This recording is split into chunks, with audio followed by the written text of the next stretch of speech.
Welcome back to the Accelerating to Maximum Profit Summit, how to take your detailing business to the next level. I'm Marcy Tran. And as you know, the purpose of this summit is to shine a light on the best practices to help move the needle forward in your detailing business so that we can all experience a better quality of life. And today, to help us with experiencing that better quality of life, we have with us today Mr. Jeremy Stevens. He is the founder of Stevens Detailing, and perhaps you have some of his products on your shelf. Shine Supply, based out of Ventura, California. And I understand you have just celebrated your 25th anniversary in business. Yeah, last year. Awesome. So there's a lot more than that short little bio, and I know it's really powerful what you stand for. I really enjoyed reading all about that. But give us a synopsis on how you even got into the detailing business, because I think a lot of our viewers are probably going to be relatively new. They don't have the same thing that you have behind you. And I think I left out, and I really want to mention this, that you also do in-person live training. So anyway, the question is, how did you get into it? So I started detailing professionally at 18. It wasn't something I was doing on the side. Mhm. I started Stevens Mobile Detailing out of Ventura, California. And I ran mobile for 18 years. And I started Shine Supply in 2008. Okay. And basically the beginning of Shine Supply was just knocking on doors, going up to dealerships, talking to them, local car shows, getting rejected a lot. Yeah, when I hear that, I'm like, Yeah. baby, if that doesn't build some grit, I don't know Yeah. what does. So for anybody out there that's relatively new and you're doing the flyer thing, or you're posting and you're not seeing the engagement, is it worth it should you persist? And It's always worth it. always worth it. It's always worth it. I'll hold that thought. I'll say it in a second, but just to kind of go through the timeline. So I started Shine Supply in 2008, car shows, door knocking, let me add this, making no money, making no money, contemplating what the heck I'm doing. Why am I doing this? But 4 years into it, 2012, I found this little app called Instagram. I think one of my teenagers was using it. And I said, man, I wonder if I can use that app to get my website in front of more people. Basically, like, do a detail, show my results, say what I use for my product line, just put it out there. And I'll never forget, I got an order from Virginia, and I had set up like a little packing station in the corner of my garage, some bubble wrap and some boxes. And I had got the order during the day on my website and came home from, a day of mobile detailing, packed up that order, shipped it out. And it was like this light bulb came on. And the gentleman got the order, used the product, showed his results on his Instagram page. And I was like, oh my gosh, this is crazy. Like, this guy just did basically a little commercial for me in Virginia. And I just engulfed myself in doing the job, showing the before, after, and putting those results up on Instagram. And it has snowballed into where we are at now. We have 7 small units in a complex in Ventura, California. So we have 7 buildings over here, collectively about probably 13,000 square feet. And we run our detailing shop out of here now, and then we run Shine Supply, and it's gone better than I could have ever imagined. And we still have done no advertising. No paid advertising. I've never done any paid advertising. So all our growth has been through Instagram, which I want to say is 54.3 thousand followers now. So you were onto something. Most and what's cool is that, you look back 2012 and now we're 10 years out. that's not a lot of followers compared to maybe some bigger companies, but you know what? I never wanted to get just a number on there. I wanted people that truly were engaging with our style, our approach, what we're doing. So you probably heard the term engaged followers. Like, a lot of our followers are very engaged, and they like our flavor that we bring to the industry that's different than most of what's out there. Not to say it's better or anything. It's just, it's very different. So you never stop teaching. Like, your stories, like, I get from the beginning to the end of a detail. How, if I didn't know how, I know how by the end. So education. no, I appreciate that, Marcy. Yeah, when stories came out a few years ago, that was another thing. I'm always, and I encourage all our listeners to always be looking for opportunities. You're always looking for opportunities, and you're never settling in. You're always looking for something that's happening that you're like, man, I can utilize that to grow my business. So stories was one of those things. When stories came out on Instagram, I was like, what an incredible tool to capture what we're doing here in the shop and show methods and show combos and give a raw insight on how to use our products and put it up on this platform that's free. But the biggest hurdle with those type of things is that you have to be willing to put yourself out there, right? Videoing yourself and talking and maybe saying something wrong, and getting past that intimidation of, what is this detailer going to think? Or what's this guy going to think? Or this guy might laugh at me. And it's like, dude, turn that noise down and embrace the opportunity, and let the ones that are going to clown you, because that's part of the process. But you know what? 90% are going to be over here like, oh my gosh, thank you. Like, that helped me so much. Just that little basic tip, so not to kind of veer off into all that yet, but that really catapulted our product line to the next level, because I was able to show the real care I have for this industry. I love this industry. If you read my bio, when I was 18, I was coming off drugs, overdose, suicide attempt, and detailing really saved my life. It gave me purpose. It gave me something I could wake up to every day. Mm-hmm. And so when you have something like that in your life, you want to share that with other people. So the stories was like the perfect fit to showcase the desire I have to educate and not hold back information.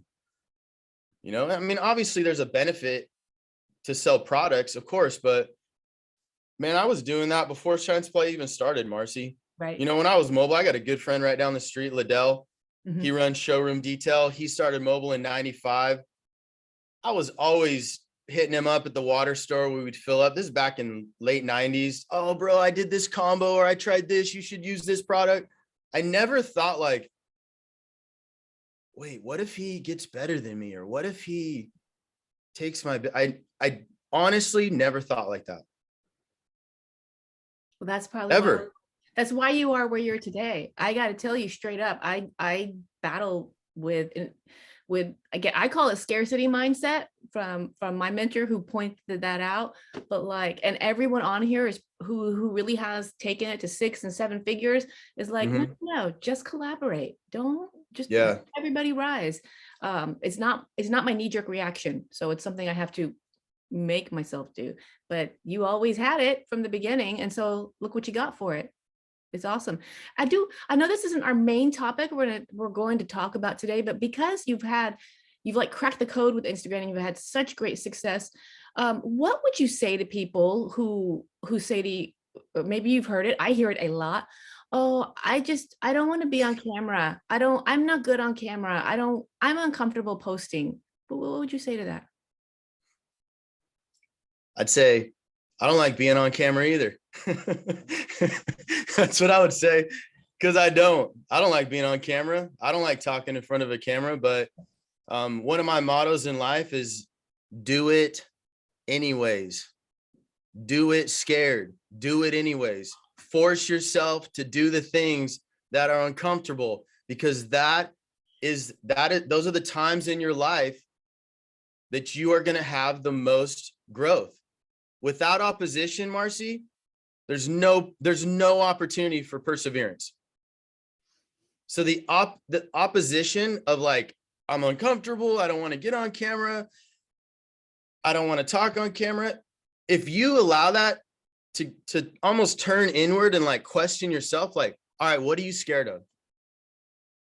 Me, like I would. No, I'm talking in general. Like I have this talk with myself, like, if I don't want to get on camera, or I'm intimidated by a conversation, or I don't want to talk on a story because I think my voice is weird, or my ear sticks out, or it's a number of things that it's like, what are you intimidated by? Uh-huh.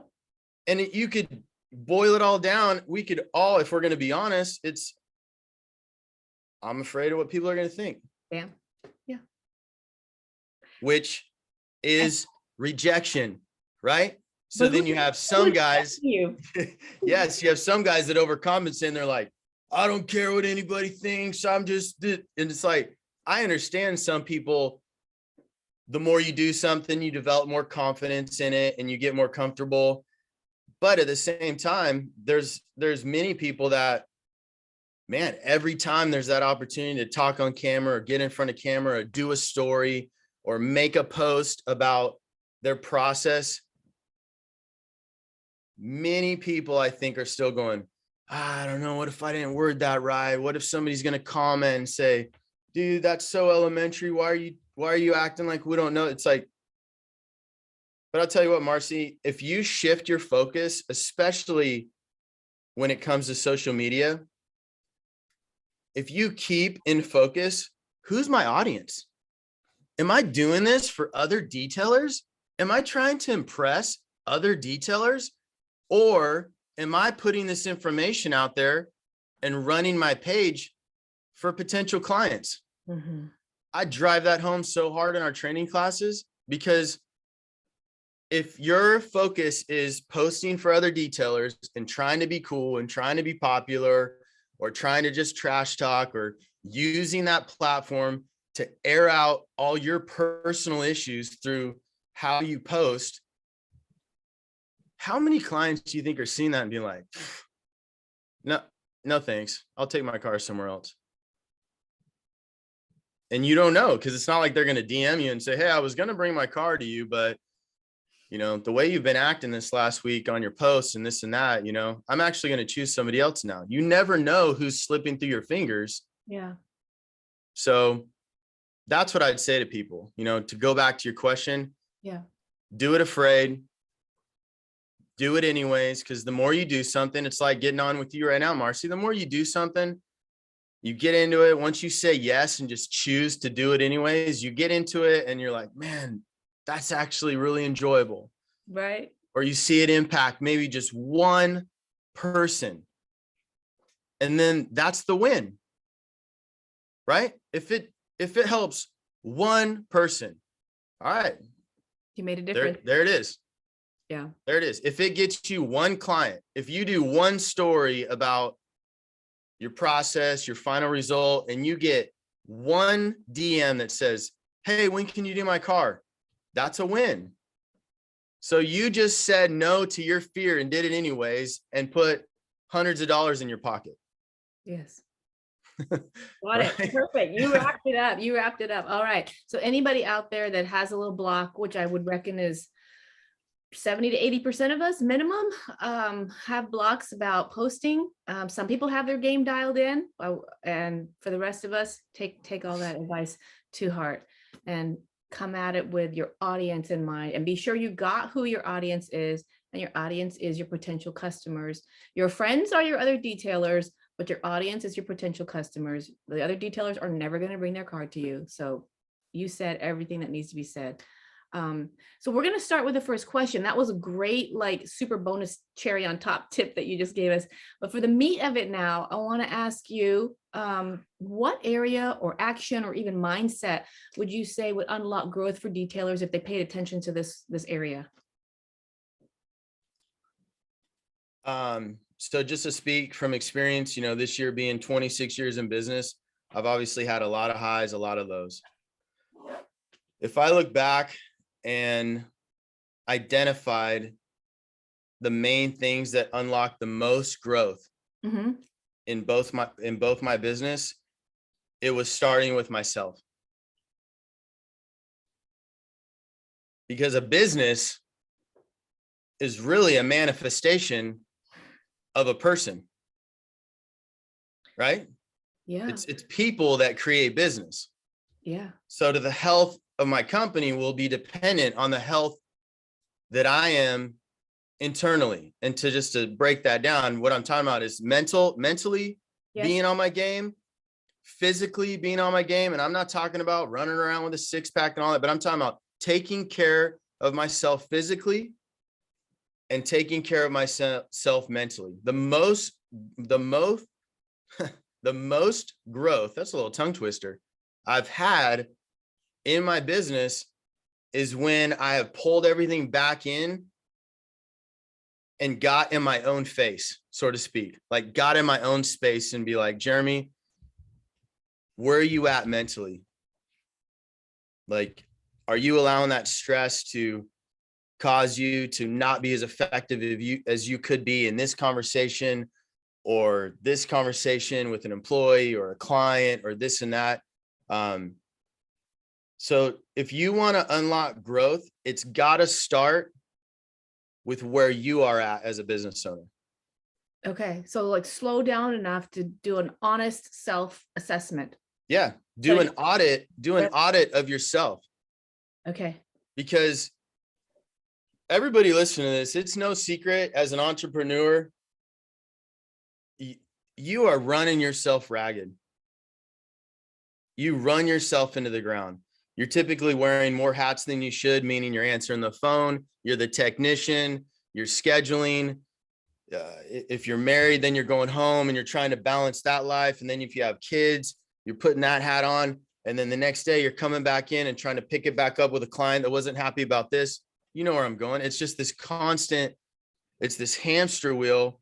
And if you don't pull yourself back and go, dude, I'm not right now. Like I need to start making some effort and not to take a bunch of time up, because everybody knows exactly what those efforts could be.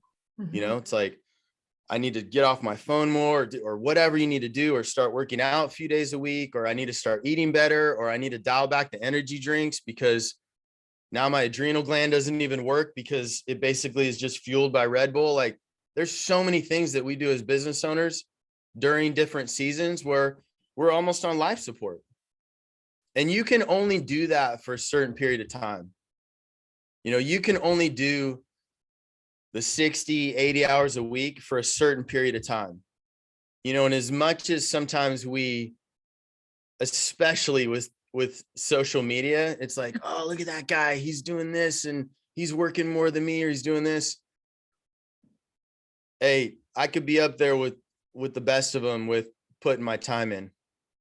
So let's not make this about who puts the most time in. You can only do that for a certain season and be neglecting yourself till you're going to run out of gas mentally, emotionally, spiritually. You know, I mean, your business will suffer if you're suffering as a person. Now, it's not something you're going to see right away, right, Marcy? Right. It's like it'd be like if you're on a journey, on a drive, and you just slowly turn your wheel right to the left, and then you go 200 miles. Guess what? You're going to end up a state over. Now, at first, you didn't really see it. So these are those things you don't see them till you get a year out, 2 years out, 5 years out, 10 years out. And you're like, dude, I'm falling apart. My marriage is a wreck. My kids don't like me. Yeah. And that's real talk. That's real talk, you know? And you know what? Why in the world would we want to unlock growth in our business and then lock it up relationally? Because the only reason we're in business is because we want to enjoy these relationships, right? We want to enjoy ourselves. We want to enjoy what life's all about. We want to enjoy our family, but then we allow ourselves to unlock all this success and potential with business while we're locking up all these things that really matter. Mm-hmm. It's why you have people that make 6 figures, you know, and we're there. I mean, we're extremely successful, and you sit back and you're like, wait a second, have I brought everything along in this journey that really matters? Or do I just have this appearance, right, of success? And then if you pull it back, everything that really matters is falling apart. You know, and the guys that are listening that are 20, 21, you know, they're not married yet, maybe a girlfriend. This is a conversation that you have to almost grab your own attention and go, hey, you know what? You need to listen to this, because you might be 20, 21, 22 right now, single, but these are principles that if you apply right now, even while you're single, you'll start taking better care of yourself. And I promise you, you're going to see the manifestation of that in your business. Internal growth is the foundation of external success. That's like quotable right there. That's like a Instagram post right there. I'm going to have to rewind that. Internal growth is internal growth is your foundation of external success. Everything will be built or torn down based on that foundation. Do you have I don't know if you want to get into it, but say what you want. So how? Like, this all makes sense, and I agree. Now, here I am. I'm not me, relatively young, but let's say I'm a relatively young listener. How? No one ever showed me. No parents ever said this to me. How do I go about building this foundation of internal growth? I just have my normal life routine. This is like, you're talking about some kind of life skills or something that I think it's not taught in school. So how does a person go about doing that? A lot of ways you could slice that. I would say, one, find someone in your life and grab a hold of them, develop a relationship with them that has already learned this. Yeah. Okay. You have to find a role model. You have to find somebody tangible that you're going to be like, hey man, this is where I'm at. This is what's going on. And they are farther down that road, and you make yourself vulnerable, and they're able to say, look, all right, let's do this, or let's stick with this. And then I'll check in on you, and I'm going to hold you accountable. You have to have someone in your life that almost like you have this, it's not that you want to please them. You don't want to let them down. Yeah. But you have this like, man, I want to win, not because let me just say this. There's been times I don't even want to win for myself, because I've had a problem over the years, even valuing myself, just the way I grew up. So sometimes I was like, you know what? I don't really even give a shit about myself right now, because my confidence is low and I don't really value myself. But you know what? I want to win for this person because they see something in me I don't even see in myself right now. Yeah.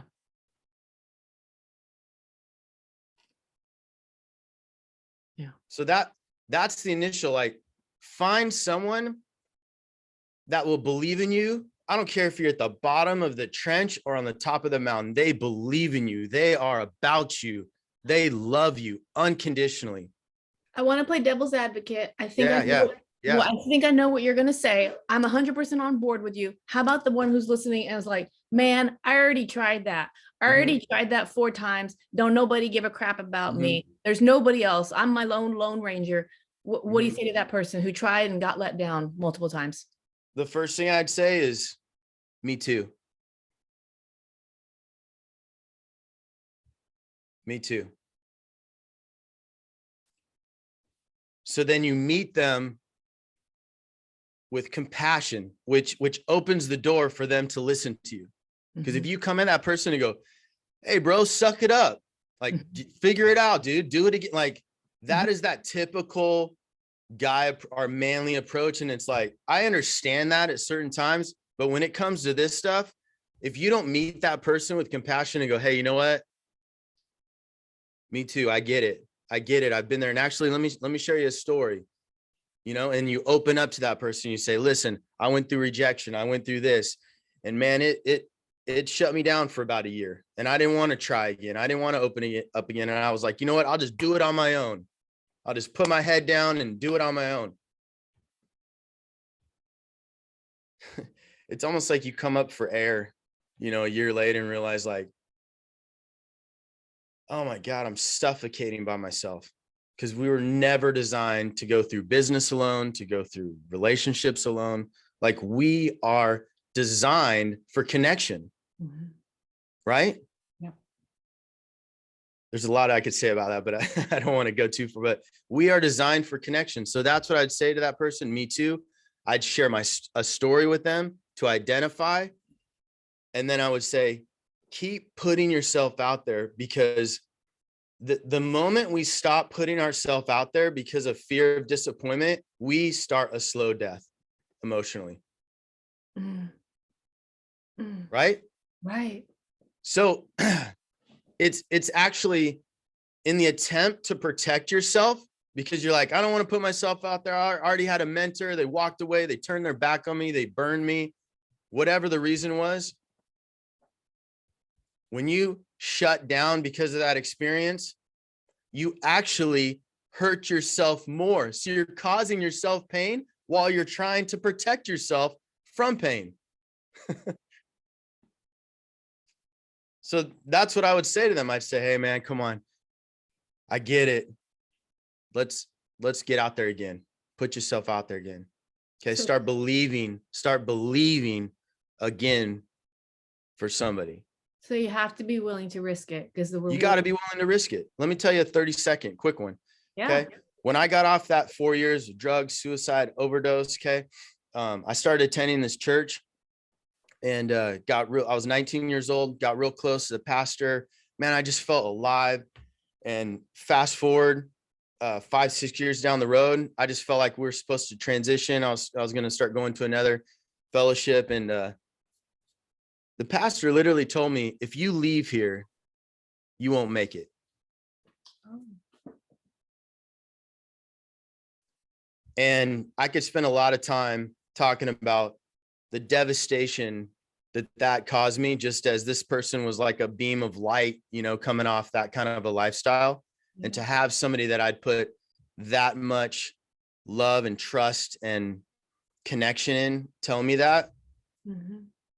So I get it, I get it. And I shut down for years after that, really? So I'm speaking from just a place of experience. I'm really just putting out like, hey, I've really seen both sides of this coin. And as hard as it is to dig in and talk about this stuff, sorry, I bumped my mic. It's like, it's critical, and I feel like the younger you are, the more tempting it is to be like, oh gosh, whatever, like,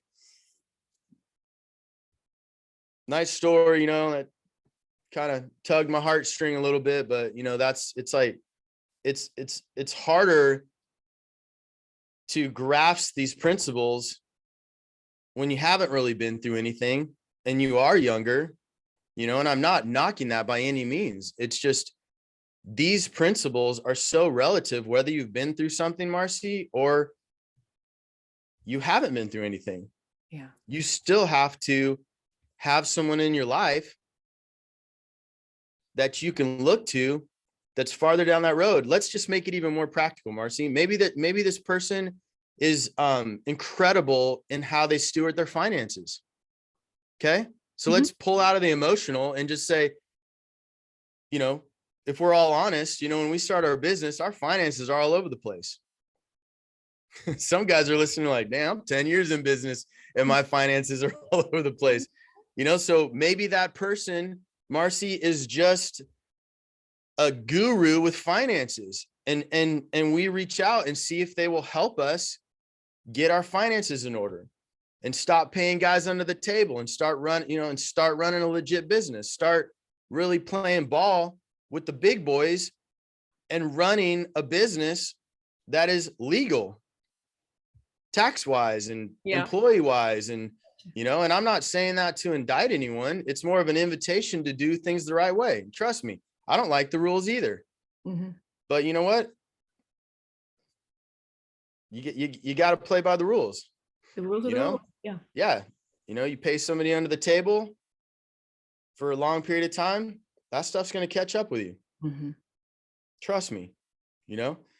So it could be a person that has financial strength, Marcy, and you know what, all our listeners you could fill in the blank. Basically know your weaknesses and get somebody in your life that has a strength where you're weak, and see if they are willing to mentor you in that area. Okay. And your biggest barrier, listeners, will be vulnerability, especially guys. It's like last thing we want to admit is that we're not doing something right. Your biggest barrier issues will be vulnerability. With this topic. Okay. Right? Oh, got it. Yeah, because if you're going to go to somebody and you're struggling with finances, or maybe you're sloppy with your schedule, you never show up to a job on time, you've lost a couple clients already from it. If you don't get somebody in your life that you go, hey, look, I'm really struggling with my schedule. I've noticed you're always 10 minutes early. Like, what can I do to work on that? That takes vulnerability.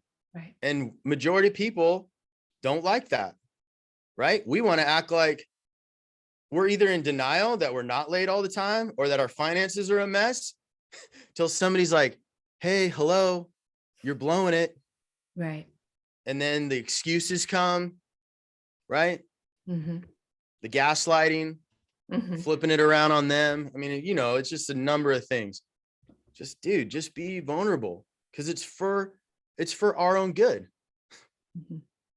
You know, I can hear what you've been through, and that you've had people to pull you up and point you in the right direction. You've got your solid business, the 2 businesses. So that means like you've got it all figured out now, right? No. You got the there's just mostly good days, and this mind just takes you, manifests exactly what you tell it to do, right? No. No. So no matter where we're at in life, we're still contending with new issues, bigger problems. Why I reached out to you, in addition that I've been kind of like a fangirl for many years, is because of a post that you put out on Instagram that just like stopped me in my tracks.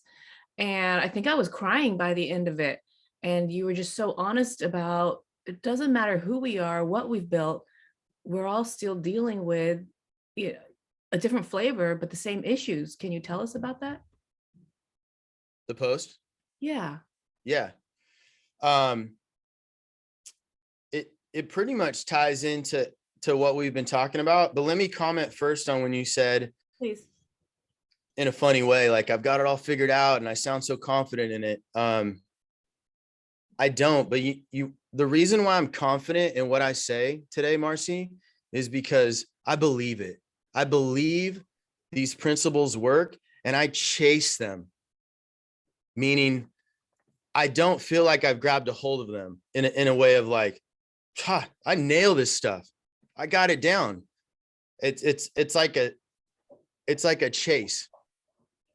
It's something I run. It's something I run after. Like, I want to be in a continual place of forward progress as an individual, as a company. I never want to be stagnant. So all these principles I've talked about for the last 20 minutes, these are things I pursue. Maybe that's a better word than chase. I'm pursuing this stuff. I'm pursuing this. Yeah. You know, I have not arrived. You know, there's some of these things I absolutely suck at, you know, and I keep them in front of me, as painful as it is, because I don't want to hide behind the things I'm good at. You know, I don't want, because I'm good at a lot of things. I don't want to hide behind that and create this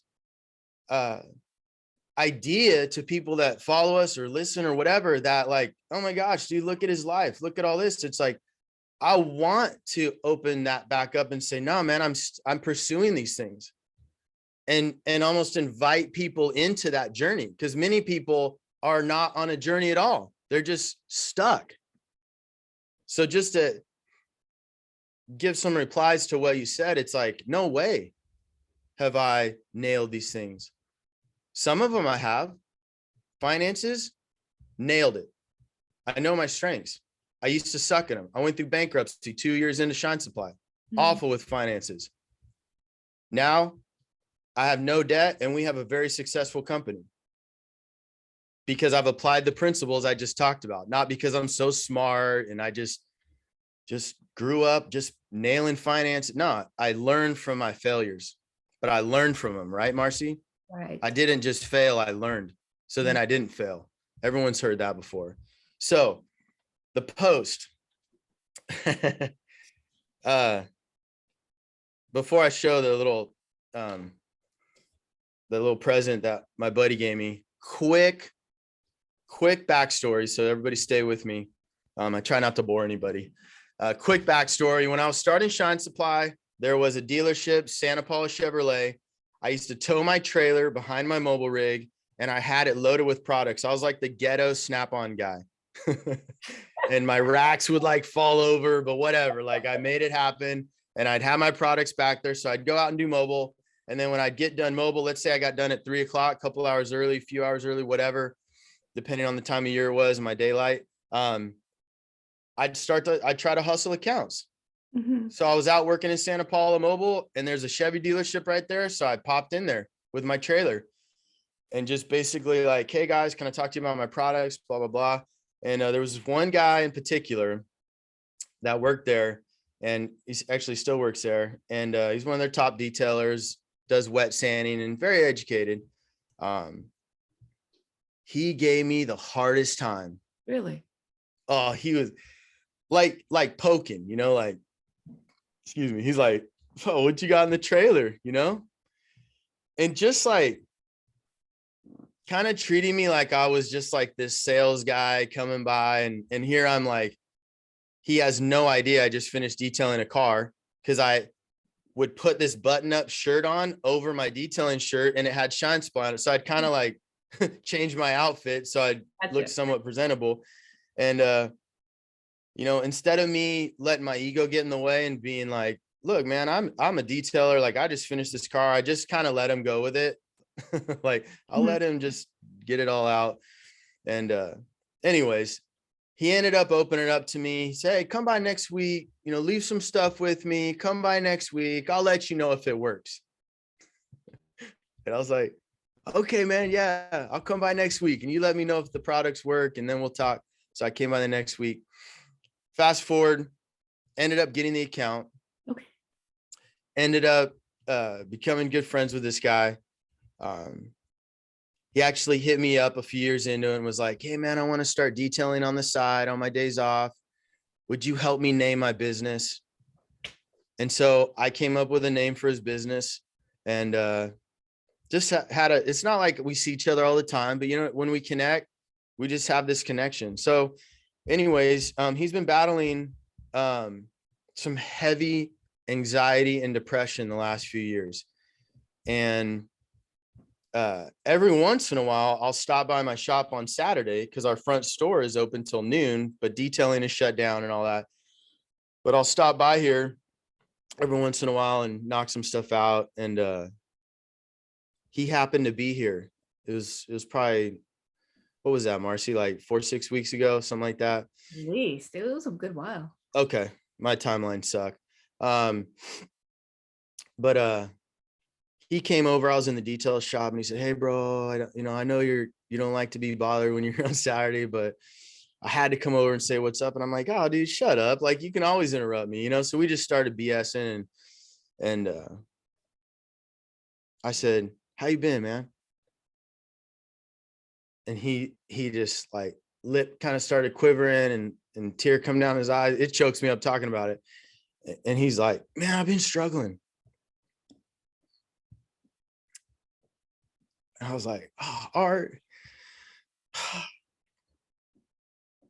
it's all good, man. It's all good. I just said, come here. Brought him in, gave him a hug, and he was like, kind of went into it. And let me tell you something, Marcy, that I didn't say in that video. I literally had to check myself that day because I was here at the shop. I wanted to get something done. I didn't want to be interrupted. Those days, Yep. I didn't want to talk to anybody. And he came over there And although I love this guy, you know, I love him, it checked me because I was like, oh, dude, I ain't trying to talk. I don't want to talk right now. You know what I mean? And it's like, he's unpacking this and I'm like,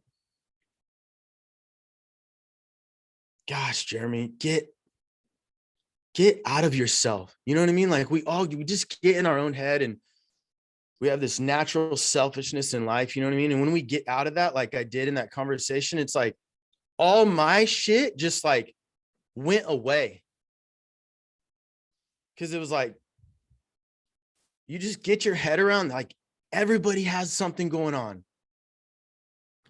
And it's crazy, Marcy, in that conversation while I'm listening to him, like my stress started to go down, you know, because it's like, I got out of my own head and just made it about him right then.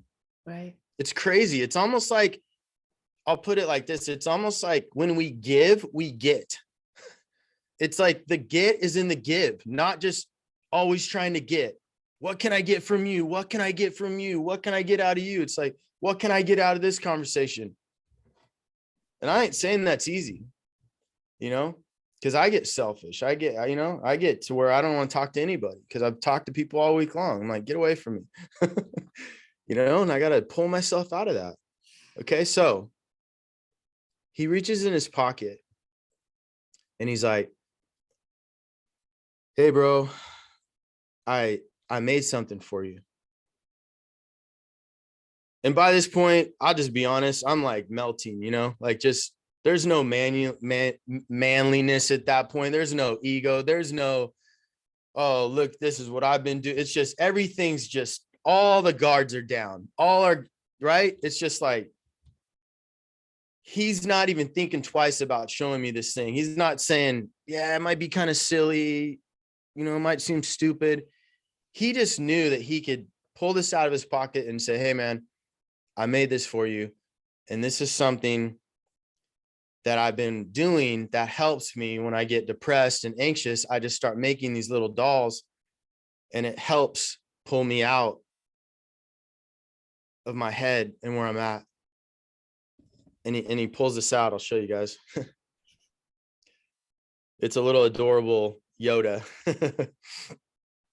And, you know, you look at it at face value, you're like, oh, I don't have any young kids, you know, to give that to, you know, but I'll tell you, he pulled this out.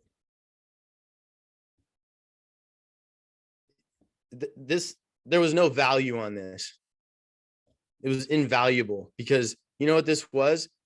This was Art's heart. This was him saying, hey, man, this is something that helps me. And I just wanted to give it to you. And that's when I opened up to him. And I said, you know what, Art, let me tell you something, bro. I said, take a look around here. Look around this place.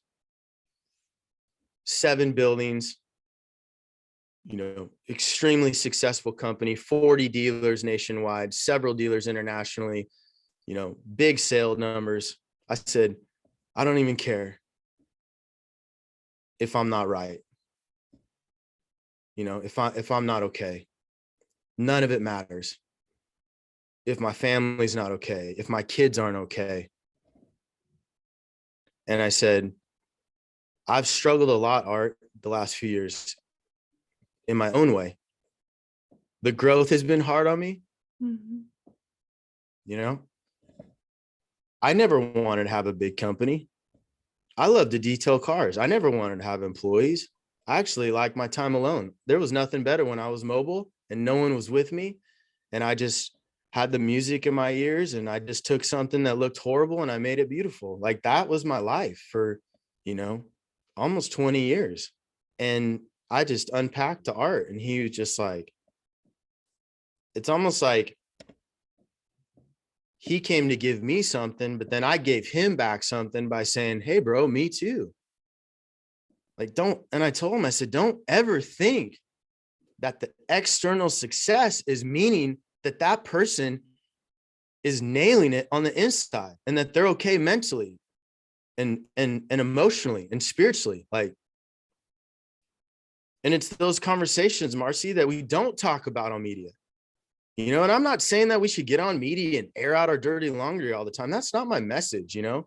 Mm-hmm. And my message isn't like, oh, let's always all be emotional and always talk about our problems. No, But you know what? When you have a story or something that happens and if you put that out there publicly, it's going to help somebody, dude, that's success, right? So that's why I just said, screw it. Started my phone, the camera, and I'm like, I'm getting this out.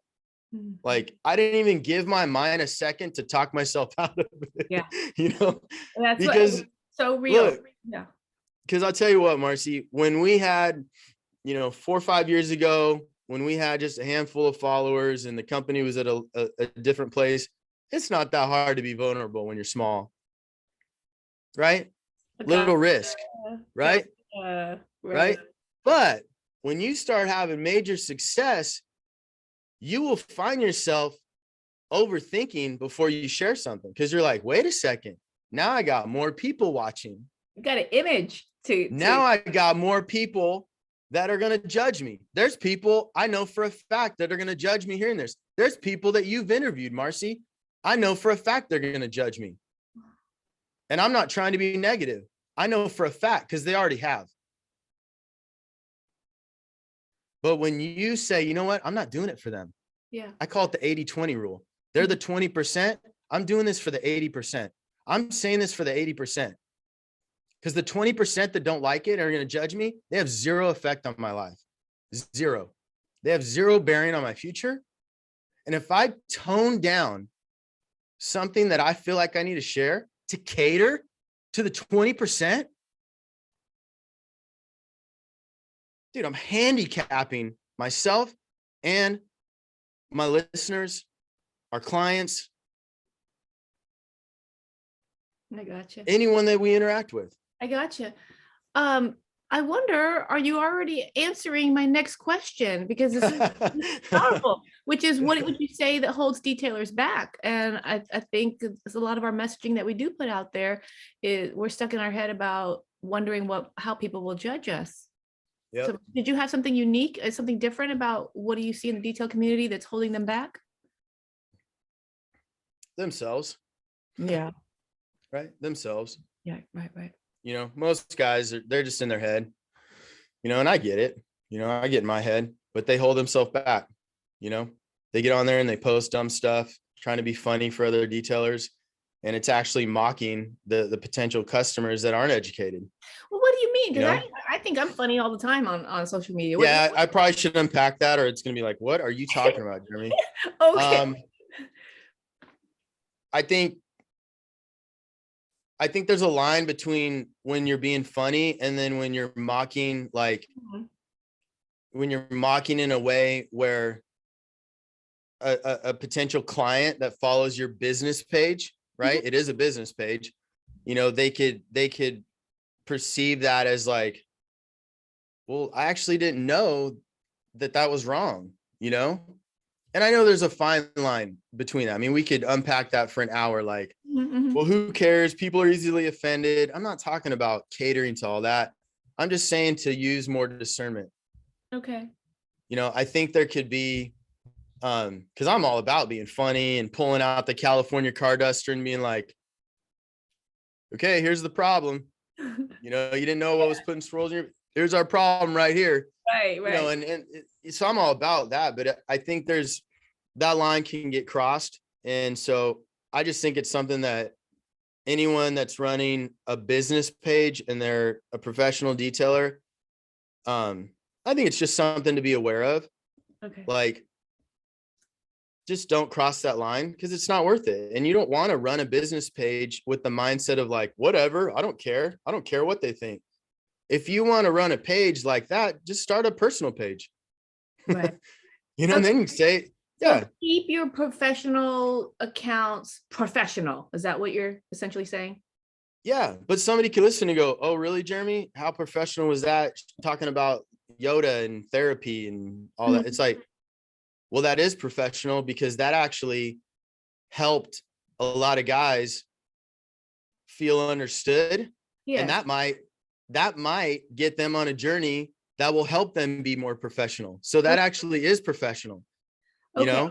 Versus what you were So saying does is that don't. make sense? Yeah, I think so, because you were not making fun of it. Oh, hey, I know all these people with these issues. No, you're like, my friend has this issue and I'm in a different place in life and I'm dealing with my own stuff. So it's self-revealing, which just makes you more human, which just, I'm looking at a phone and I feel connected with you.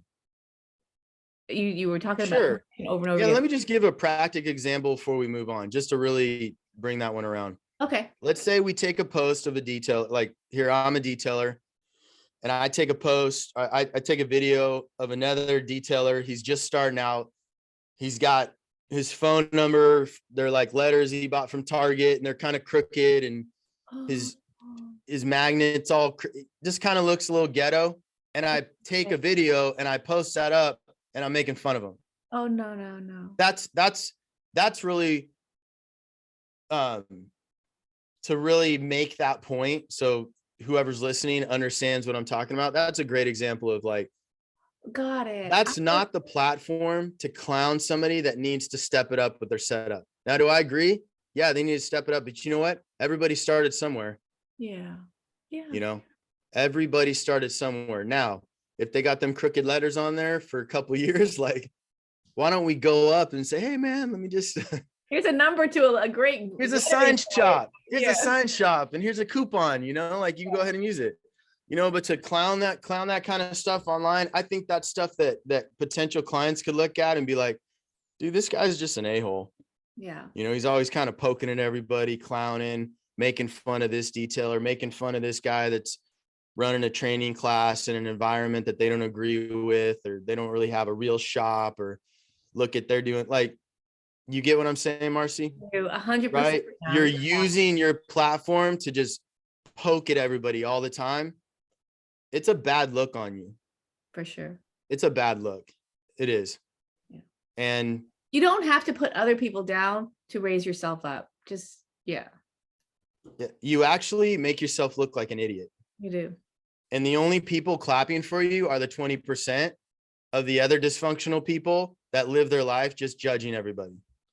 That's really harsh what you just said, but I know it's spot on. So if you have done that, rethink it and rethink who you're wanting that praise and approval from. So yeah, you called it out like it is. You said earlier that one of your strengths is finances, and you got that down. So that goes perfectly into the next question. So and because anyway, let me not say too much. How important would you say that profits are to the business? Extremely. Top priority is profit, because any business that is not profitable is on its way to going out of business. But there's such a balancing act between wanting to be profitable and wanting and being driven by greed. Those lines can get blurred so easily, because when you're driven by greed, you're looking at every potential client as just a dollar and not a relationship, right? What can I get out? Oh, the guy pulled up in the brand new Corvette. I bet I could hit him for another $100 or this and that. Check it out. That guy's already ready for you to do that, because that's what he's used to. And that's probably why could potentially be cheap, because he's expecting you to take advantage of him. So that's an approach driven by greed. When you're driven by profit, right? Yeah. To be profitable. Now I'm talking to the guy with the brand new Corvette, and he's trying to grind me on my price, but because my price has been developed from a system that keeps me profitable, I can't bend that. I can't compromise that, because if I do, and I continually do that with his friend, and then the other referral I get from them, and then it just turns into 27 deals down the line, I'm taking money out of my pocket, and that will end up hurting you. So a proper business is developed from how much do we need to make per hour to be profitable? That's driven by profit. Greed would be, let's just get the most we can out of every client, right? So that's profit is everything. But I just want to clarify, I'm not saying to be greedy, and I'm not saying to be driven by money. If you're driven by profit, you will make money. If you're driven by greed, you will most likely take advantage of people, and that will end up pulling money away from your business long term. Yeah, for sure. Okay, so I heard you say that there's a fine line between that. And then would you say that the balance to be sure that you don't go into the red zone, the greed zone, is the relationships or reputation or? Well, the initial just to talk nuts and bolts of profit is how much do you need to make an hour, and develop your pricing off of that. Don't just throw out random quotes and then try to remember what you told the last person because that guy knows this guy. And then they get together and it's like, well, he charged me this and now he charged you that. So profit, it has to be developed by how much do you need to break even to cover your overhead, right? If you're mobile, that's going to be significantly less than if you have a shop, right? So you find out what your bottom line is to break even per hour, and then you build in your profit on top of that. So let's just say, hypothetically, okay, just throwing this out. Let's say you need to make 65 an hour. You're a mobile guy and you've done the math and you need to make $65 an hour to be profitable. Okay. And your expenses are maybe $28.50 per hour, your expenses. So then, you know, when you're clocked in and you're working on people's car, you're making 31 or whatever the math is, 30 something dollars per hour profit. But this is where it really gets in a lot of guys' space, because they're just putting cash in their pocket. Okay. If you're just putting cash in your pocket, you can run around and give the deals. Yeah, just give me $100. Yeah, just give me $250. I'm not going to get into that. They do what they need to do. I'm speaking to the guys that want to have a long-term business that is set up legitimate as far as you're paying taxes. You're not running under the table. You're not just pocketing cash. That's who I'm speaking to, because if you are paying taxes, running a legitimate business financially and tax-wise, you've got to know where these lines are, Marcy. Or at the end of the month, you're like, oh my gosh, like I'm not making any money. And you break it down. You're like, well, you just charged that person $45 for a wash and you were there an hour and a half. You might as well go get a job at In-N-Out Burger. At least you get free lunch. And those are hard conversations, because guys go, well, I can't charge that much. No, see, that's the problem right there. You're already speaking out. No, I can't. No, I can't. You need to develop a new clientele, because they're out there. They're out there everywhere, but you got to go dig in and find them. And the people that aren't willing to level up with your prices. And I'm not saying this in a lighthearted, demanding way, but the people that don't want to pay you what you are worth and what you know you're worth and the quality you're providing, it's okay. Move on. Water off a duck's back. Go find some new clients. Right. And I'm not saying that from an egotistical point at all. I'm saying that from a profit standpoint. You know, you have to be profitable if you want to stay in business long term.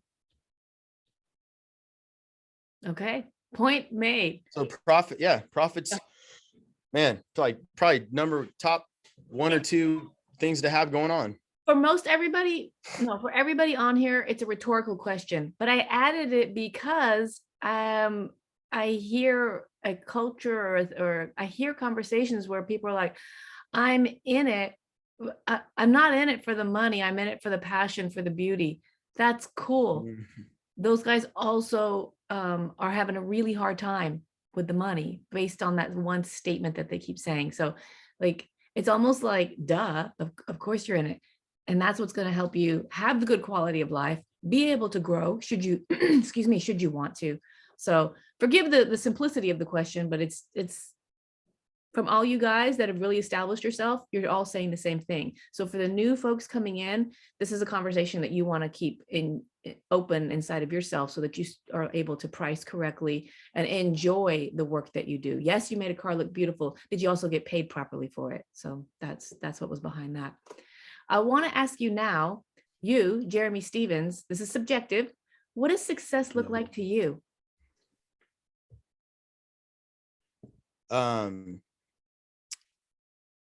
Success to me, the number one thing in my life that defines success is doing what I love. Being able to wake up every day, and even though it's your job, you're doing something you enjoy to do. Like that's the initial win right off the bat. Because if I make a lot of money, but I hate my job, it's not really success.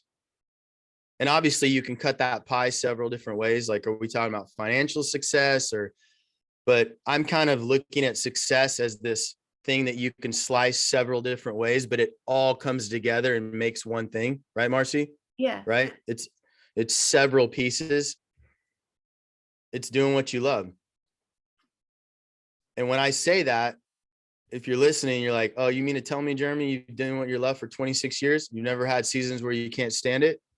Absolutely. And our business motto is work hard, stay passionate. That is our slogan. That's who we are. But there has been seasons where I'm not passionate, Marcy. Yeah. I'm burnt out. I don't want to see another car. But I heard somebody say something years ago. They said, hey, if you've lost your passion, go back and do what you used to do. Get back to some of the things you used to do at the beginning. Remind yourself of your why and why you got into it. And you'll find yourself rejuvenating that passion and that success, waking up every morning and not hating your life, not dreading going to work, And again, don't think I'm saying every morning I just pop out of bed and I'm all smiles, and no. But if I look at the overall picture, it's like, I love what I do. I love what I do. There's definitely hard seasons, but that's why discipline and commitment are so important, because my discipline and my commitment, right? My work ethic pushes me through the seasons where I don't want to do it, Marcy. That's the work hard, stay passionate. It's two parts. Yeah. When you're not feeling it, keep working hard. Oh, it goes back to your first quote. Go back to it. Do it anyway. Do it anyways. Yeah. So success, yeah, that's one part of success to me, doing what I love. The second thing is having quality relationships. That's success. I've been married over 20 years. I have 4 kids, 17, 19, 20, and 25, all boys.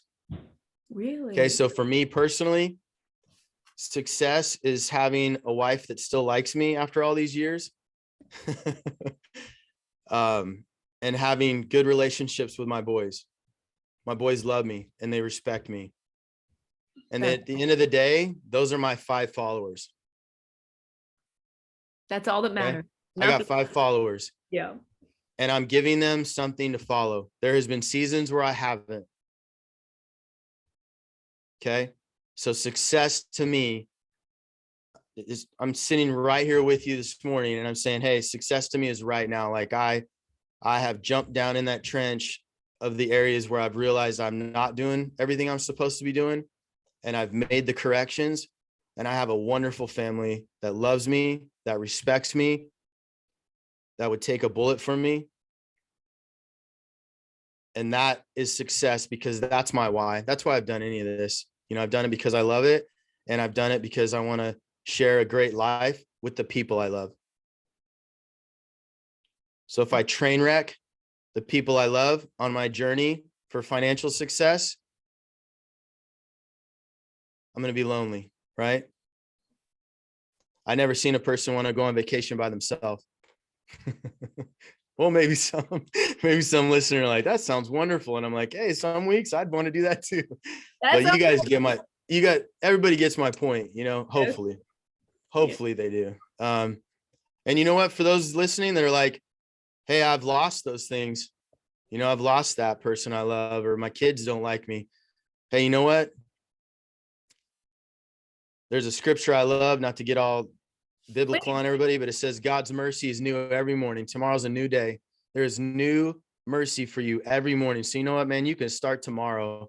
And it doesn't mean I'm saying you can go back and repair, because some things the damage is done, but you can start working on yourself and you can turn those things around that caused you to get in trouble in the first place. You can, so that's success, doing what you love, quality relationships, and then just kind of a little simple, some guys might laugh at this. Success to me is going out to dinner with some friends, Marcy, and I can pick up the tab. I love that more than anything. I love that. That makes me happy more than a lot of things in life. Like to be able to go out to dinner and just be like, I got it. I don't know why it just does something. There's something about when you break bread with people, Yes. And then you cover the tab. It's just like, it just blesses them and it just does something for me, and to be able to do that. And I don't even have to like think about it.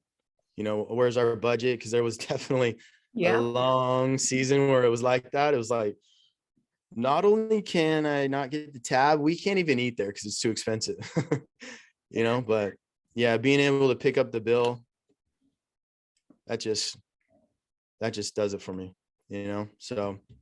And then there's a lot of things that tear down from there, like having my nice truck and that, but you know what, that's not success. Gotcha. Like so those are the three things. I feel you 100%. Alex and I are the same way.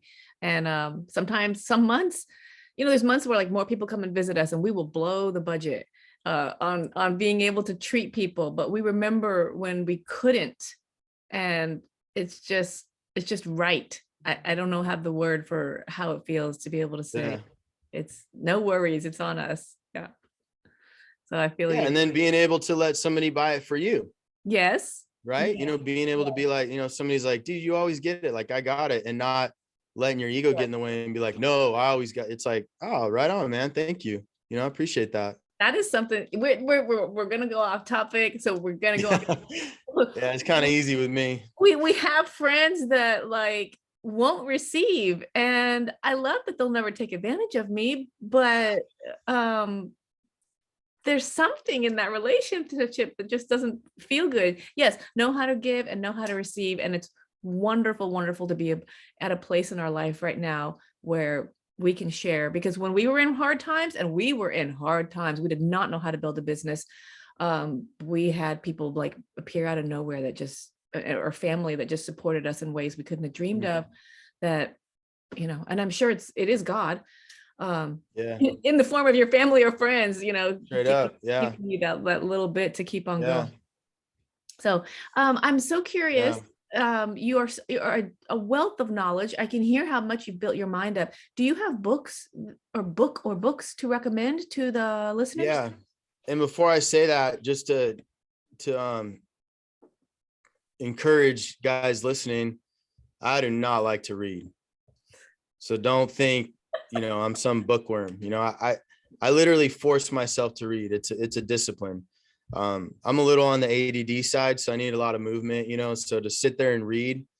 But you know what I've discovered, Marcy, a few years ago, I was like, man, that's funny, Jeremy, you can sit there and look at your phone, but you can't sit down and read a book, like, come on, man. So I started developing that discipline. I can't say that I'm good at it. I have probably 5 books going right now that I'm like 3/4 of the way through. So, okay. I probably shouldn't be too hard on myself, but to answer your question, the one that stands out is The Richest Man Who Ever Lived. It is by Stephen Scott. The Richest Man Who Ever Lived. And I know that title is like, geez, all about the money, huh? Not hardly. The whole book is beautiful principles taken actually from the King Solomon,